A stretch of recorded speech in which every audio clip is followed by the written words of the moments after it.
తాకట్లో ఉన్న మీ బంగారాన్ని విడిపించి ఆ రోజు ఆన్లైన్ రేటుకి కొంటాం. Sharma gold company. నమస్కారం, వెల్కమ్ టు సుమన్ టీవీ. నేను గీతాంజలి. ప్రస్తుతం మనతో పాటు ప్రముఖ ఆధ్యాత్మికవేత్త టీకేవి రాఘవన్ గురువు గారు ఉన్నారు. వారితో మాట్లాడదాం. గురుగారు నమస్కారం అండి. నమస్కారం. చాలా మందికి సొంత ఇల్లు ఉండాలనే కోరిక ఉంటుంది. సొంత ఇంటి కల నెరవేరాలని ఎన్నో ప్రయత్నాలు చేస్తూ ఉంటారు. మనకి ఏదో ఒక రోజు మనకు కూడా ఒక సమయం వస్తుంది, ఆ రోజున ఇల్లు కట్టుకుందాం అని రకరకాలుగా ఆలోచిస్తూ ఉంటారు, పలానా చోట కానీ కొంతమంది అయితే ఎంత ప్రయత్నించినా అది సాధ్యం కాదండి.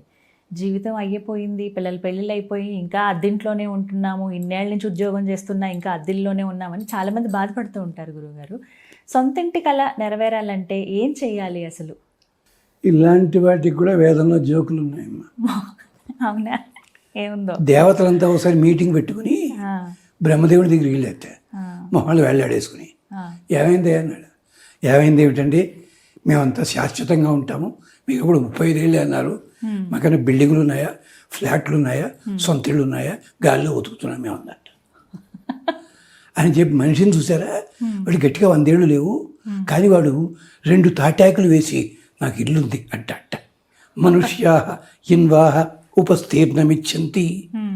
అలా ఉంటే వాళ్ళకి మాత్రం ఇళ్ళే, మాకు లేవా అన్నట్టు వాళ్ళు. అంటే బ్రహ్మదేవుడు నవ్వి అన్నట్ట, ఓ పని చేయరా, వాడి శరీరమే నీ ఇల్లుగా మాత్రం వెళ్ళిపోతా అంటే వెళ్ళిపోను. అందుకనే అన్నమయ్య కీర్తన ఉంది, నింగినున్న దేవతల నిజవాసము హరివాసము కాదు, హరివాసము దేహో దేవాలయ ప్రోక్త. ఎందుకనిట అనేసరి ముందు పరిగెత్తుకుపోతున్నట్టు అగ్నిదేవుడు, చిన్నపిల్లాడు కదా, ఎక్కడికి ఏమిటండి 2 గోళ్ళు చేయడానికి అన్నట్ట. ఏ 2 గోళ్ళు కొంపదవి లేదు, అనుట తినుట, నాలుగు మీద కూర్చున్నట్ట. అగ్నిదేవుడు వచ్చి నోట్లో ప్రవేశించాడు, సూర్యుడు వచ్చి కళ్ళలో ప్రవేశించాడు, వాయుదేవుడు నాసిక లోపల, దిక్పాలకులు మాయమైపోయాట. ఏమయ్యారా అంటే చెవుల్లో ఉన్నామన్నట్టు వాళ్ళు. ఇలాగ మొత్తం ఇది ఐతరీయ ఉపనిషత్తు అని. అలాంటిది గృహం కావాలన్నట్టయితే ఇక్కడేమిటి టెంపరీ ఉండేది 100 సంవత్సరాలు, ఈ లోపలికే ఇల్లు కావాలి మనకి. చాలా ఆలోచిస్తాం. మంచిదేం లేదు, తప్పేం లేదు, మార్గం ఉంది. ఏమిటంటే రామాయణంలో అరణ్యకాండలో 13వ సర్గో 15వ సర్గో సరిగ్గా గుర్తులేదు నాకు, పర్ణశాల నిర్మాణము ఒక 20 శ్లోకాలు ఉంటాయి. లక్ష్మణ స్వామి పర్ణశాల కడతాడు. ఆ పర్ణశాల నిర్మాణ ఘట్టం ఒక 90 రోజులు చదువుకోవాలి శ్రద్ధగా. నైవేద్యం హడావిడేం లేదు, చిన్న బెల్లం ముక్క, పాలు, తేనె లేదా 2 అరటిపళ్ళు, నిత్యం దీపారాధన చేస్తున్నట్లుగా దీపారాధన చేసి పొద్దున్నప్పుడు ఒకటేసారి చదవండి. చదివి రామాష్టోత్తరం, సీతాష్టోత్తరం 2 ఉంటే సరే, లేదా రామాష్టోత్తరం చదువుకోండి. ఆ పూజ లోపల కొండపల్లి బొమ్మ, చిన్న బొమ్మ ఉంటుంది, ఇల్లు బొమ్మ, అది అక్కడ పెట్టుకోండి, చిన్నది, దానికి పూజ చేయండి.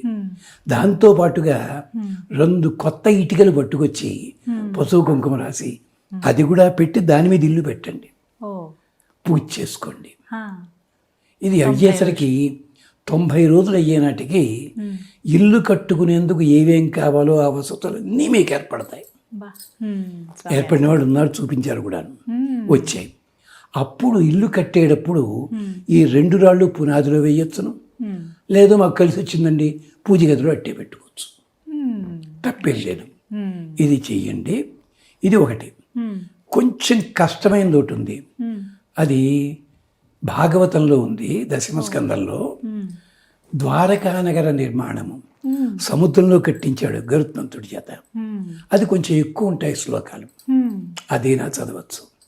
అది చదివితే తమాషా ఏమిటంటే ఇంటి పక్కన 3 ఇళ్ళు కొంటారు. ఎందుకంటే గరుత్మంతుడు వచ్చి కట్టానండి, సముద్రుని అడిగి ఓ 50 ఎకరాలు లీజుకు తీసుకున్నా అన్నట్ట. ఎందుకు కట్టావు కదరా అన్నాడు. లేదండి ఊరు పెరుగుతుంది కదా, పెరిగితే మన చోటు ఎక్కంటుంది, అందుకే టెంపరీగా ఉంటుంది చెప్పి ఓ 50 ఎకరాలు తీసుకున్నా అన్నట్టు. ఎంత అందంగా చెప్తాడు. ఇక 3వది ఇంకొంచెం కష్టం, అది భారతంలో ఉంది, ఇంద్రప్రస్థ నిర్మాణము. అది 5 అధ్యాయాలు. మనకి బెస్ట్ ఏమిటంటే ఇగో పర్ణశాల నిర్మాణం. అయ్యా అది మా వల్ల కాదండి అంటారా మీరు? ఉంది, వెంకటేశ్వర సుప్రభాతం ఉంది కదా, దాంట్లో శ్లోకం ఉంది, శ్రీశేషశైల గరుడాచల వెంకటాద్రి నారాయణాద్రి వృషభాద్రి వృషాద్రి ముఖ్యం. ఏమయ్యా నీకు అక్కడ ఇల్లు లేదు కదా, పాలకడలి, అందుకని మా ఊరు వచ్చి ఓ చోటు కాదు 7 కొండలు అక్కడి నుంచి కూర్చున్నాం. కూర్చుని ప్రతివాడు ఏమంటాడు, ఆ 7 కొండలు మనవి కాదు ఆయనవి అంటున్నారు నిజమేగా. అని చెప్పి ఆ శ్లోకం చదివితే వీలుంటే 108 సార్లు చదవండి ఆ శ్లోకం. ఓ. అరగంట పడుతుంది. అప్పుడు కూడా సగ్గస్వామికి నివేదన చేయండి. ఈ మూడిటిలో ఏది చేసినా ఖచ్చితంగా ఏడాది లోపల సొంత ఇల్లు ఏర్పడి తీరుతుంది.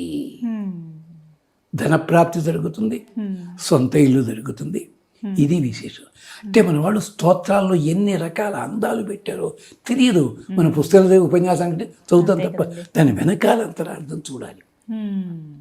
ఇలాంటి చదివే ఒక అతను ఈ 3 ఘట్టాలు చదివి కుంభకోణం దగ్గర 70 ఎకరాల స్థలంలో 15 ఫ్లాట్లు కట్టి కాలేజీ, హాస్పిటల్, అనాశరణాలయం కట్టి గవర్నమెంట్కి ఇచ్చాడు అతను.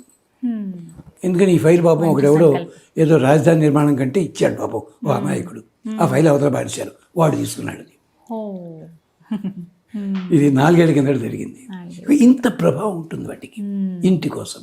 అది తర్వాత మీరు యంత్రాలు ఇవన్నీ అవసరం లేదు, ఇంకా అక్కర్లేదు. చేసుకోండి. చెప్పాను కదా, అన్నిటికంటే తేలికేమిటి పర్ణశాల నిర్మాణము, అంతే. అది చేసుకోవడం. శ్రీశేషశైల గరుడాచల ఆ శ్లోకం 108. టైం లేదు, 108 కుదరదండి, 27 సార్లు చదవండి. ఈ శ్లోకం సాయంకాలం కూడా చదువుకోవచ్చు శుచిగా ఉండి. అది ఈ విధంగా అంటే ఖచ్చితంగా సొంత ఇల్లు అనేది వచ్చి తీరుతుందంట. ధన్యవాదాలు గురుగారు.